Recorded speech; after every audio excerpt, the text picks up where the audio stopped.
목사님 나오셔서 오늘 말씀 좀 주시겠습니다. 창세기 13장 10절에서 18절 말씀인데요. 읽어드리겠습니다. 이에 롯이 눈을 들어 요단 지역을 바라본즉 소알까지 온 땅에 물이 넉넉하니 여호와께서 소돔과 고모라를 멸하기 전이었으므로 여호와의 동산 같고 애굽 땅과 같았더라. 그러므로 롯이 요단 온 지역을 택하고 동으로 옮기니 그들이 서로 떠난지라. 아브람은 가나안 땅에 거주하였고 롯은 그 지역의 도시들에 머무르며 그 장막을 옮겨 소돔까지 이르렀더라. 소돔 사람은 여호와 앞에 악하며 큰 죄인이었더라. 롯이 아브람을 떠나 후에 여호와께서 아브람에게 이르시되 너는 눈을 들어 너 있는 곳에서 북쪽과 남쪽 그리고 동쪽과 서쪽을 바라보라. 보이는 땅을 내가 너와 내 자손에게 주리니 영원히 이르리라. 내가 내 자손이 땅의 티끌과 같이 하리니 사람이 땅의 티끌을 능히 셀 수 있을진데 내 자손도 세리라. 너는 일어나 그 땅을 종과 횡으로 두루다녀 보라. 내가 그것을 내게 주리라. 이에 아브람이 장막을 옮겨 헤브론에 있는 마므레 상수리 숲풀에 이르러 거주하며 거기서 여호와를 위하여 제단을 쌓았더라. 아멘. 오늘 찬양 이 말씀의 제목은 정확한 어원적 의미는 잘 모르겠어요. 부푼금. 이 부푼금이라는 제목을 가지고 전하려고 하는데 그냥 직관적인 단어를 썼어요. 버블 드림, 그러니까 거품, 꿈이라는 뜻인데 제가 말하려고 하는 이 본문의 핵심이 있습니다. 고린도후서 방금 제가 카톡에 같이 올려드렸잖아요. 고린도후서랑 같이 살펴보시면서 말씀을 살펴보면 좋을 것 같아요. 어제 한세대 체프를 다녀오면서 참 많은 생각들을 했습니다. 우리는 저마다 그 부푼 꿈을 하나씩 다 가지고 있죠. 대학 갈 때. 그죠? 대학에 가서 신학생이 되면 뭐가 되면 뭐가 될 거야, 뭘 할 거야 라는 좀 부푼 꿈을 다 가지고 있습니다. 그러다 한번 이런 생각이 들었어요. 여러분들이 꾸는 꿈은 하나님이 바라는 꿈입니까? 여러분들이 바라고 있는 꿈입니까? 아니면 정말 여러분들이 바라는 꿈입니까? 사회적 가치에 따라 그렇다고 여기는 것에 대한 꿈입니까? 이 질문이 던져지는 거예요. 우리의 부푼 꿈은 어쩌면 거품과도 같은 꿈일 수도 있겠다라는 생각이 드는 거죠. 이런 인생이 꼭 잘 돼야 좋은 인생입니까? 인생이 꼭 여러분들이 원하는 것을 잘 할 수 있는 것이어야 좋은 인생이라고 말할 수 있을까요? 여러분들이 원하는 걸 계획대로 이룬다고 해서 좋은 인생이라고 말합니까? 좋은 인생이라는 정의는 사실 내리기가 참 어려운 단어인 것 같아요. 그러나 이 사회를 바라볼 때 우리는 너무 지나치게 꿈이 좋은 인생과 연결짓고 있다는 생각이 들지 않느냐라는 거예요. 여러분들 꿈을 꾸죠. 그 꿈은 여러분들의 행복과 여러분의 목적과 여러분의 삶의 가치관에 연결되어 있어요. 그것이 여러분의 행복이죠. 현재를 살아가는 행복. 그 목적대로 이루어지는 과정을 볼 때 우리는 어떤 생각이 들어요? 행복하다. 잘 되고 있으니까. 목적을 두고 지금이 잘 되는 거예요. 제가 말하는 건. 그런 행복이라는 거죠. 여러분이 가진 목적을 두고 현재 행복하다는 건 그 계획대로 가고 있기 때문인 거죠. 다른 게 있기 때문이 아니에요. 그럼 반대로 말할게요. 그럼 여러분들이 목적을 둔 바대로 원하는 일이 일어나지 않으면 계획대로 되지 않으면 어떤 생각이 들까요? 불행할 겁니다. 이것이 저는 이 20살 여러분들의 나이에 살아가는 사람들의 가장 큰 고민이자 가장 큰 딜레마라는 생각이 들어요. 꿈을 쫓지만 정작 꿈 때문에 행복하지 않은 세대. 뭔가 꿈을 꿔야 한다라는 강박과 강요 속에서 살아가요. 제가 어렸을 때 이런 생각이 들더라고요. 나 때죠. 저 때는 너 꿈이 뭐야? 라고 물어보면 보편적으로 아이들이 하나같이 하는 말이 있어요. 뭘까요? 다 똑같았어요. 대통령. 이 얘기하면 어른들이 어우 얘기 멋지다 이쁘네 이러고 칭찬해줬어요. 근데 제가 생각을 해봤어요.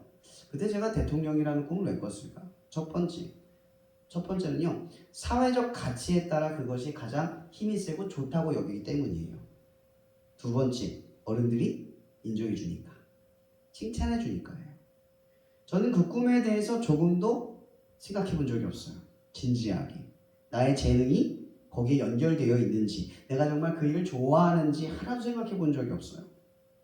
그냥 말했다는 거죠. 마찬가지로 여러분, 이 20살 대학을 통해서 이제 대학의 학과를 설정하는 이 모든 과정을 보면 참 안타까운 생각이 많이 들어요. 대부분 아이들이 자기가 좋아하는 것, 소질, 이것과 연결이 되는 게 아니라 자기가 가진 성적의 수준에 따라 과를 설정을 해요. 그리고 나서 그 과를 통해서 어떤 과를 가면 저 과를 선택할 때도 또 선택의 기준이 가만 보면 뭔지 아세요? 더 좋은 학교,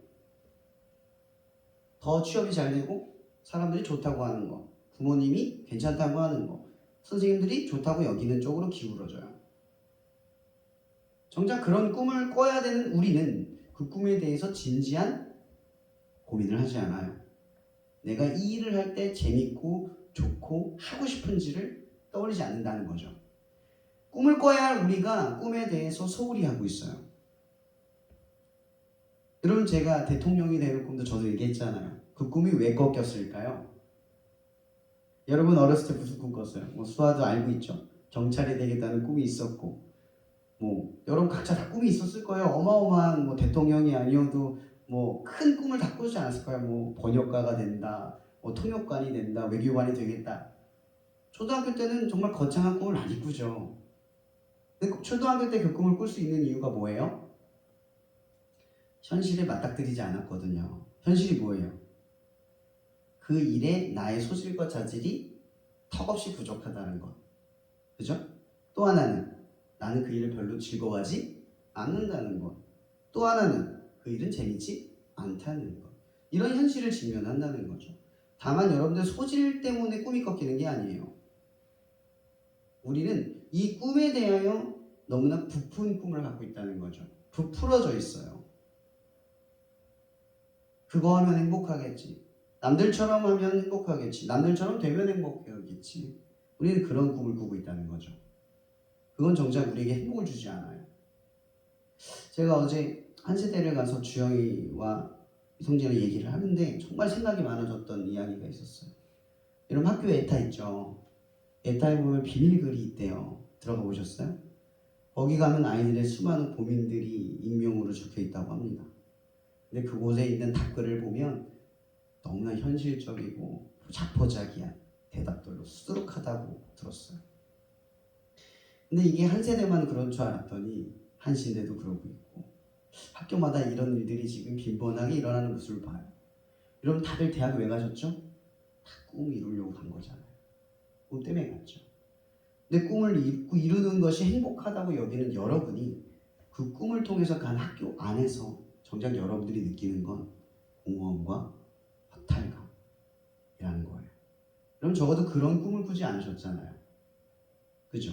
여러분들이 바라는 꿈은 내가 원하는 걸 이루면 그렇게 될 거라고 생각했어요? 안 했잖아요. 그죠? 근데 왜 우리는 이런 상황에 직면할까라는 거죠. 정작 꿈을 꾸는 것이 행복한 일인데, 목적을 이루고 성취하는 일 정말 즐겁고 행복한 일인데, 우리는 이 행복한 일을 그저 부푼 꿈, 헛된 꿈으로 만들고 있냐라는 거예요. 좀 그 이야기를 듣는데 너무나 안타까웠어요. 이 세대 청년들이 다 그렇구나. 겉으로는 멀쩡해 보이고 잘 지낸 것 같아도 속으론 자기 이야기를 꺼낼 수 있는 한 사람도 없는 그런 막막한 시대를 살아가고 있구나. 너무나 안타까운 거예요. 그렇게 꿈을 꾸고 화려하게 살아갈 것 같은 친구들이 꿈 때문에 불행해하고 있어요. 행복해야 되잖아요. 이 꿈이라는 건 그런 것 같아요. 행복과 연결이 돼 있는 거죠. 오늘 말씀의 본문을 한번 볼게요. 창세기 13장에 이 상황이 왜 벌어지는 줄 아세요? 나는 좌하고 너는 우하면 나는 우하고 너는 좌하라. 이 얘기하는 거 왜 이런 상황이 벌어지는 줄 아세요? 사실 이 아브라함이 창세기 12장에 하나님의 약속을 듣고 하나님 땅 큰 도시를 떠나서 약속의 땅으로 왔어요. 믿음의 여정을 시작을 한 거죠. 하나님을 믿고 여정을 시작한 거예요. 이제 믿음으로 살아가기를 시작을 한 거예요. 근데 그곳에 무슨 일이 벌어져요? 하나님 잘 믿으면 어떤 일이 있어야 돼요? 잘 돼야 되잖아요. 성경에 뭐라고 되어 있냐면 기근이 갑자기 생겼어요. 기근이 생기자 아브라함은 어쩔 수 없이 어디로 가냐? 남방으로 내려가요. 그러면 하란은 오른쪽에 있었거든요. 보통 여러분들은 위기가 생기면 어디로 가요? 원래의 장소로 돌아가지 않아요? 여러분 이 아브람이 기근이 생기자 남방으로 내려갔어요. 연약하죠? 연약한 거예요. 근데 어떻게 내려갔다고 설명하냐면 점점 내려갔다고 설명해요. 이 점점이라는 단어가 뭐예요? 한 번에 애국으로 기근이 생기자마자 저기가 더 낫겠네 하고 빠른 판단을 내리고 갔다는 얘기가 아니라 밀려나듯이 갔다 이 얘기예요. 연약하지만 뭘 했다는 거예요? 싸웠다는 거예요. 신앙적으로. 약속의 땅에 남기 위해서 조금씩 밀려나더라도 근데 그 연약함 때문에 결국은 애굽에 도착했지만 점점 싸웠다는 거예요. 밀려났지만 상황에 밀려났지만 싸웠다는 거예요. 그 싸움을 멈추지 않았다는 거죠. 그리고 그 싸움이 애굽 땅에 가서도 끝난 게 아니라 오히려 그곳에서 더 큰 일이 생겨요. 그의 사랑하는 아내가 바로 왕에게 빼앗기게 되죠. 여러분 제가 이런 질문을 많이 던지는데 성경에 나오지 않아요. 사랑하는 아내를 빼앗겼던 아브람이 그날 저녁에 뭘 했을까요? 저는 그런 생각 해봤어요. 아브람이 사라를 바로왕에게 뺏기고 가만히 있었을까요? 그는 믿는 사람이었어요. 하나님을 예배하는 사람이었죠. 연약하지만 밀려났어요. 연약하지만 아내를 누이라고 말했지만 믿음 안에선 포기가 없었어요. 뭘 했을까요? 상상해 보세요. 밤새 뭘 했을까요? 하나님께 매달렸겠죠. 그렇죠. 그 다음날 기적 같은 일이 벌어져요. 사례가 바로왕에게 놓여지고 오히려 이 바로왕이 하나님의 역사를 보고 난 뒤에 거기 성경이 잘 나오는데 잘 보시면요. 출애굽의 10가지 재앙 비슷한 것이 큰 재앙이 있었다라고 설명을 하고 있어요. 바로왕이 그것을 보고 이 아브라함이 선지자라는 것을 깨닫고 그 아내를 돌려줘요. 그것도 모자라서 그의 소유를 되돌려주면서 더 풍성하게 만들어줘요. 그리고 이 아브라함이 애굽 땅에서 더 큰 부자가 됐다라고 설명을 하고 있어요. 근데 여러분 제가 예전에 얘기했죠. 도시에서 서울에서 강남에 100평짜리 집이 있고 10층짜리 빌딩이 있으면 떠나겠어요? 근데 아브라함이 떠나요. 왜 떠났을까요? 아브라함이 바라는 건 풍족이 아니었거든요. 그에게는 어차피 뭐가 없어요? 후사가 없어요. 소망이 없다는 얘기예요. 그가 바라는 소망은 자녀를 얻는 거죠. 아무리 풍족한 얻어도 자녀가 없으면 뭐예요? 허산 거죠. 그래서 아브라함은 애굽 땅을 떠납니다. 그리고 창세기 13장은 애굽 땅을 떠난 그 이후의 이야기예요. 그리고 앞에 무슨 내용이 있냐면 아브라함과 롯이 많은 소유를 가졌기 때문에 같이 있을 수 없으므로 라고 하면서 오늘 이야기가 시작이 되는 거죠. 그리고 10절에 뭐라고 말씀합니까? 이에 롯이 눈을 들어 모든 지역을 바라본즉. 근데 어디 땅이 에덴 동산같이 보였다고요? 소돔 땅 가까운 곳. 그러니까 풍족함이 더욱 가깝게 느껴진 장소. 거기가 더 자기 꿈으로 보인 거예요. 꿈꾼 곳이죠. 그러니까 롯의 마음에 뭐가 자리 잡기 시작했냐면 부푼 꿈이 자리 잡기 시작했다는 거죠. 그의 꿈은 뭡니까? 하나님이 아니라 자기의 소유라는 거예요. 아브라함은 하나님의 말씀 앞에 섭니다. 여기서 성경에 나오지 않아요. 근데 아브라함이 갑자기 눈을 들어서 하나님의 말씀을 들어요. 왜 갑자기 듣죠? 항상 이 지점을 잘 보세요. 하나님은 갑자기 여러분 기도도 안 하고 찾지도 않는데 역사하는 게 아니에요. 아브라함이 롯을 잃었어요. 롯을 얼마나 아꼈겠어요. 후사가 유일한 후사를 준다면 누구에게 줬겠어요. 근데 롯이 떠난대요. 아브라함은 후사를 잊지 못한 안타까움 때문에 슬픈 게 아니라 자기의 가족을 잃는 것이 슬픈 거예요. 누구나 이런 이별의 아픔은 다 슬퍼요. 이뤄내는 거죠. 그러니까 아브라함이 어떻게 하겠어요? 기도하는 거예요. 가져봐야 소용없죠. 롯에게 줄 수 있는 거예요. 롯이 어차피 유일한 후사니까. 상식적으로. 하나님의 약속을 믿고는 있지만 현실적으로는 롯이 후사니까 사실 롯에게 좋은 땅을 더 줄 수 있는 거죠. 아브라함에게서. 이미 그의 간처에서는 풍족이 아니니까. 그가 믿음이 좋아서 이런 말을 한다고 하는데 전혀 그런 거 아닙니다. 그런 소망이 없기 때문인 거예요.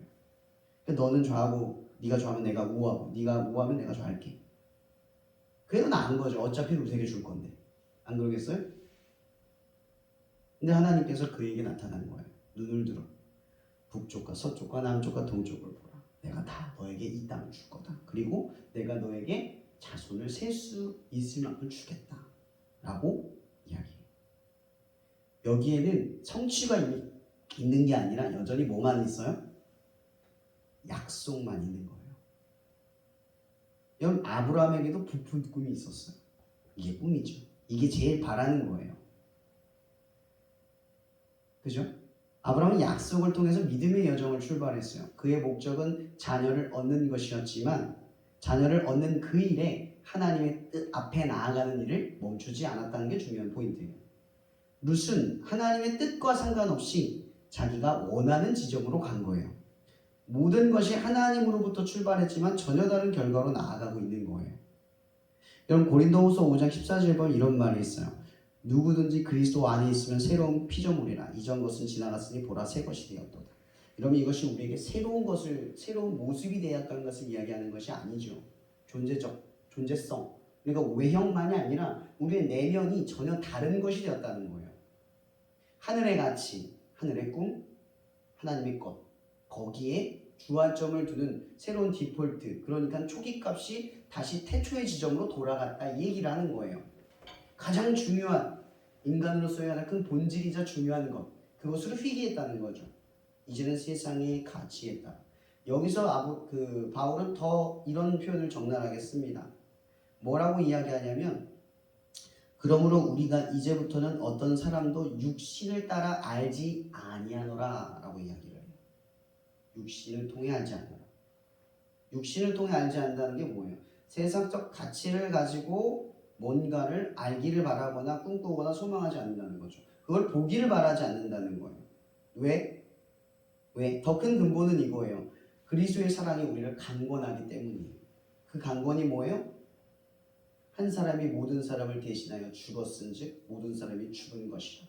그가 모든 사람을 대신하여 죽으심으로 살아있는 자들로 하여금 다시는 그들 자신을 위하여 살지 않고 오직 그들을 대신하여 죽었다가 다시 살아나신 이를 위하여 살게 하려 하심이기 때문입니다. 여러분의 살아가는 삶의 목적과 꿈은요, 모든 것이 예수 때문입니다. 지금 모든 이유가 예수 때문입니다. 여러분들의 꿈은 예수입니다. 그분처럼 살고, 그분처럼 꿈꾸고, 그분처럼 보고, 그분처럼 살아내는 게 꿈이에요. 이게 은혜를 받은 사람들. 내가 죽었다 다시 살아났고 그것 없이는 안 된다라는 소망을 발견한 사람들이 사는 삶의 방향이라는 거죠. 롯은 전혀 다른 방향으로 가고 있어요. 여러분 이 말씀 기억나요? 마태복음에 있는 재물이 많은 청년의 이야기. 그 청년의 이야기에 보면 가장 큰 핵심은 이거죠. 너는 너의 소유를 다 팔아 가난한 자에 주고 나를 따르라예요. 여기서 가장 중요한 핵심은 이거예요. 하나님을 예수님을 따르려면 자기의 소유를 팔아야 돼요. 롯은 자기의 소유를 붙들었죠. 우리는요 이걸 잘 몰라요. 또 말씀이 하나 더 있는데 고린도 이 말씀에 보면 이런 말이 있어요. 이에 예수께서 제자들에게 누구든지 나를 따라오려거든 자기를 부인하고 자기 십자가를 지고 나를 따를 것이요. 이 자기 십자가가 뭐죠? 자기의 소유예요. 끊어내지 못하는 그 문제. 세상적 가치죠. 아, 쟤처럼 되면 행복하겠다. 나 저거 하면 행복하겠다. 나 저거 있으면 행복하겠다. 라고 하는 것들. 자꾸 그런 것들을 바라보고 그런 방향으로 나아가게 만드는 그것들을 의미하는 거예요. 그럼 롯은 그걸 바라본 거예요. 하나님을 믿지만 하나님을 소유로 삼는 삶이 아니라 자기의 소유를 확보해야 행복한 삶. 그걸 바라보고 쫓는 거예요. 제가 어제 한세대 체프를 서면서 저는 계속 그런 생각을 해요. 충주 땅에서 작은 사역을 하는 제가 어떻게 이 신학생 이렇게 공부하는 친구들 앞에 비전을 이렇게 가르치고 말할 수 있을까? 위축된 마음이 있었어요. 하나님이 그 위축된 마음 속에 저한테 그런 말씀을 하시는 거예요. 너무나 큰 위로가 됐어요. 뭐였냐면 나를 위한 길은 높은 길이 아니라 낮은 길이다. 라는 거였어요. 네가 선택한 지역은 큰 땅이 아니라 작은 땅이다. 네가 하려는 일은 큰 일이 아니라 늘 작은 일이었다. 그 말씀이 저에게 딱 들리는 거예요.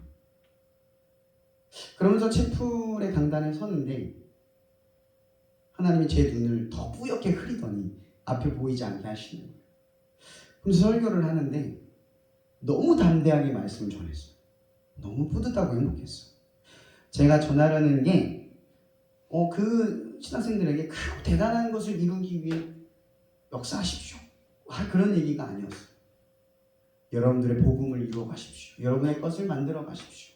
크고 작은 거 상관없이 여러분의 길을 만들어 가십시오. 라는 거였어요.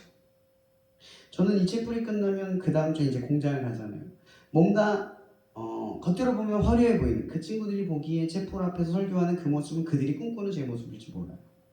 그러나 저의 현실은 여전히 10년 동안 같은 자리에서 나의 생계를 위해서 사역을 위해서 공장에서 일을 하는 이런 삶을 살아가고 있어요. 근데 문득 그런 게 너무 감사한 거예요. 다시 원래의 자리를 돌아간다는 게 감사한 거예요. 모두가 큰 꿈, 대단한 꿈, 뭔가 원대하고 큰 것을 이루려고 하는 그 목적을 쫓아갈 때 하나님을 쫓고 있다는 느낌을 받는 거예요. 자기의 소유를 다 팔아 하나님을 소유 삼는 삶. 여러분 이후에 창세기 15장 1절에 뭐라고 기록되어 있는지 아세요? 이게 되게 중요해요. 이후에 똑같죠? 이에 롯이 근데 15장 1절 이렇게 말해요. 이후에 여호와의 말씀이 환상 중에 아브람에게 말하여 이르되 아브람아 두려워하지 말라. 나는 내 방패요 너의 지극히 큰 상급이라. 여러분 여기서 중요한 건 이거예요. 자기의 소유. 여기서 말하는 건 뭐죠? 나는 너의 상급이래요. 이 얘기의 뜻은 나는 너의 소유라는 거죠. 너의 소유는 나다라는 거예요. 저는 문득 그런 생각이 드는 거죠. 믿음의 여정이라는 건 하나님을 소유 삼는 삶이에요. 점점 많은 삶의 영역과 지점에 하나님을 소유 삼는 삶의 지점들이 많아지는 거예요. 여러분의 자존감이 저 길거리에 연애하는 사람들 보면 부러워서 떨어지는 게 아니라 하나님 때문에 올라가는 거예요. 누구는 꿈을 이루어서 부러운 그것 때문에 자존감이 떨어지는 게 아니라 나는 왜 쟤처럼 실력이 없지가 아니라 하나님 때문에 부족한 실력 속에서도 올라가는 거예요. 하나님을 소유 삼는. 저처럼 이 충주의 작은 땅을 위해서 사역하는 그런 사역자일지는 몰라도 내가 하나님을 위해서 일하고 있다는 생각으로 다시 올라가는 거예요. 사역을 해야 하는 사람이 가난해서 공장에서 일을 할지라도 하나님 때문에 한다는 그 마음이 우리를 끌어올려야 되는 거예요. 그럼 믿음의 여정이라는 것은 이런 거예요. 신앙이 어떤 사람도 대단하고 큰 일을 급은 거품을 물고 꿈을 꾸라고 이야기하지 않아요. 성경은 우리에게 하나의 꿈을 이야기하는 거죠. 하나님을 소유하는 삶. 그분 때문에 나의 자존감과 삶의 방향성이 꺾이지 않는 삶.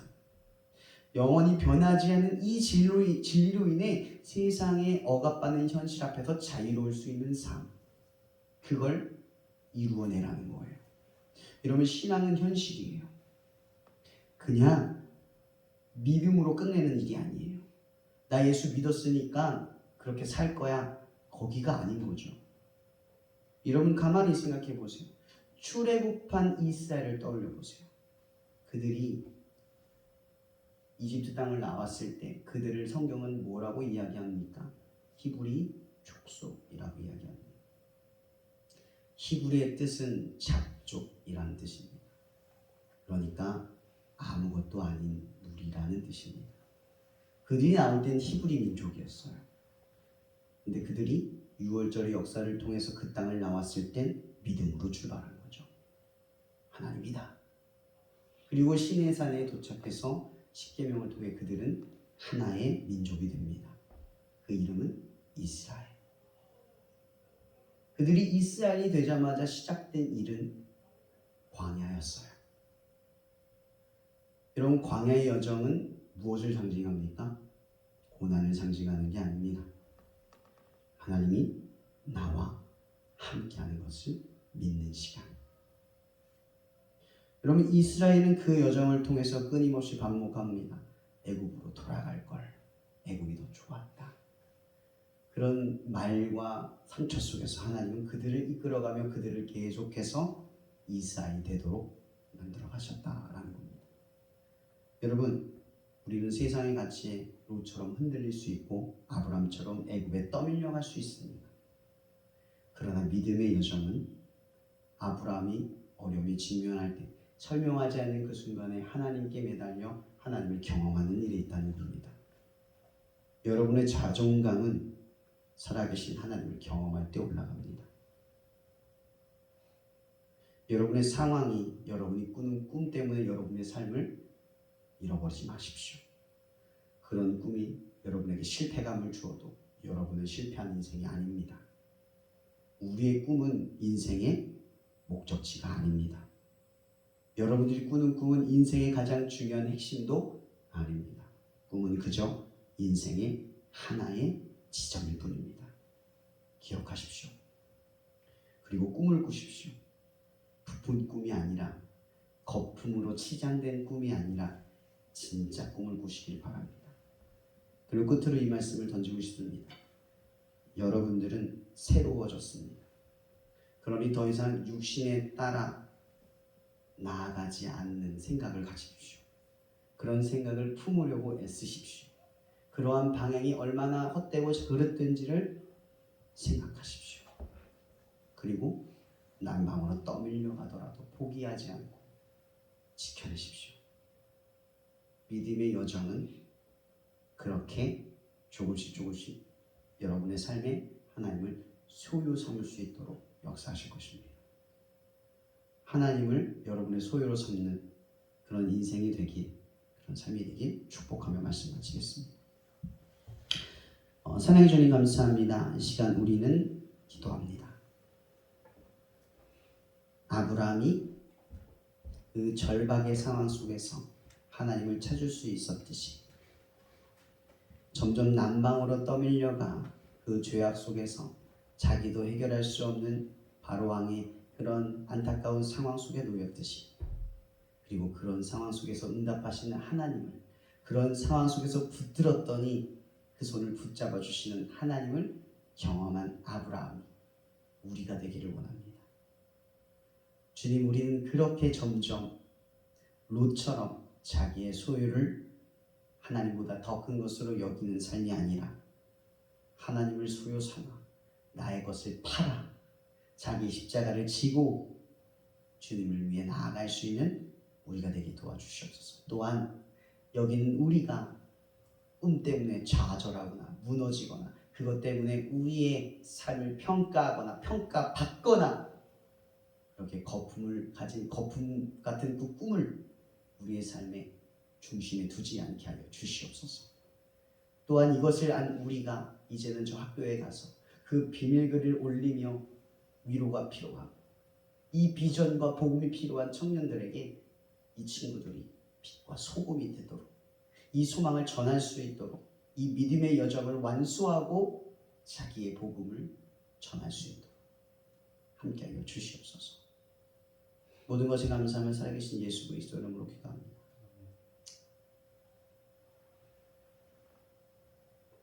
광고 하시도록.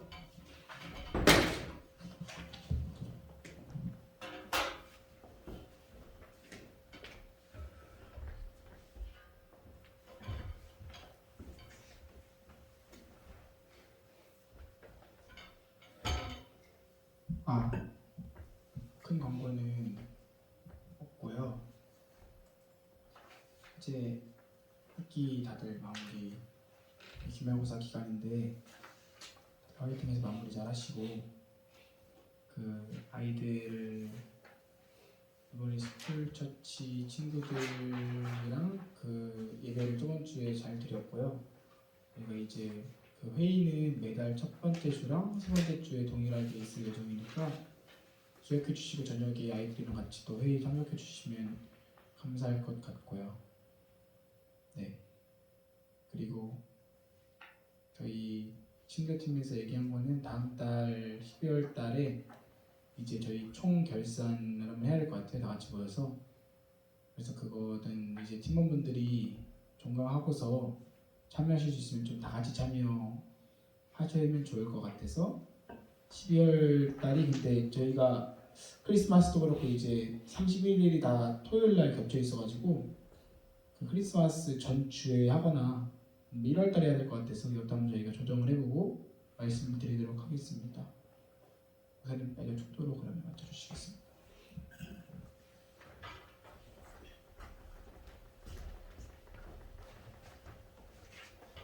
떨어지고 싶어서 축도할 때 간주 깔아줘. 그죠? 자 여러분, 우리 은총이 오면 축도할게요. 은총이도 축복해줘야죠. 조금만 기다리겠습니다. 죄송합니다. 아직 뭐 좀 여유가 있으니까. 이거 끝나고 나면 바로 뜯고 그리고 나가서 좀 나눔하다가 그러고 밥 먹으러 갈게요. 저희가 큰 걸 보러 가는지 오래 걸리네요.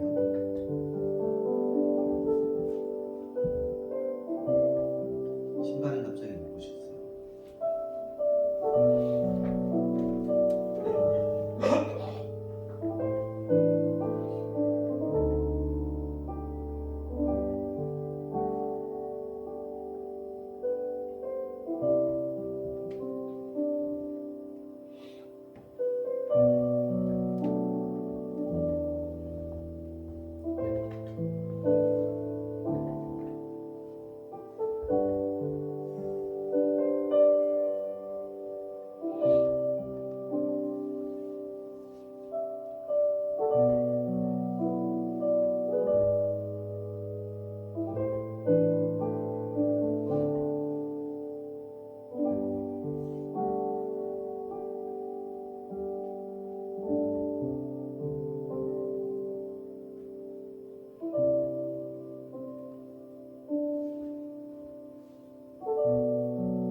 여기 앉으세요.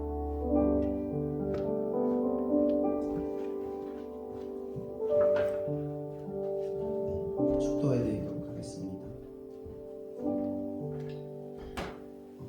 이 시간도 세상의 그 어떤 가치에도 끊어지지 않는 하나님의 사랑과 날마다 이러한 가치를 우리에게 알려주시기 위해 그 죽음 앞에서 우리의 가치를 증명하신 그리스도의 은혜와